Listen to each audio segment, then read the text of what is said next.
The University of Trinidad and Tobago, through their distinguished lecture series, is aiming to preserve and promote the unique cultures associated with Trinidad and Tobago. On Tuesday, they hosted their lecture Calypso in Trinidad and Tobago, Culture, Identity and Development, conducted by 9-time Calypso Monarch champion Professor Hollis Liverpool ORTT, also known as the Mighty Chalkdust. According to Professor Liverpool, Calypso, having transformed during its lifetime, originated from many different cultures.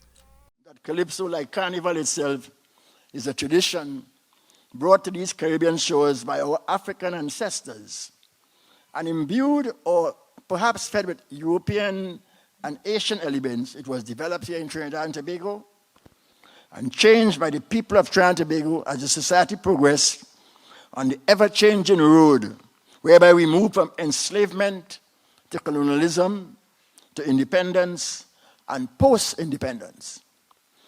After it was developed by the enslaved Africans on the cocoa and sugar estates of Trinidad, Calypso became their chief weapon, used to passively launch blistering attacks on the plantation. And singing formed a part of the resistance arsenal, as they showed their hatred for the system of enslavement in their stick fights, in their masquerade, in their Calypso mockery of the masters, and in their general revelry. Professor Liverpool also noted that Trinidad and Tobago has spread the African rhythm pattern of Calypso throughout the Caribbean. He highlighted that all Caribbean islands still use its rhythm up to this day. So Calypso is not only national music, but we're spreading that rhythm pattern, that 2 and 4 beats a bar. That's the norm for all parties.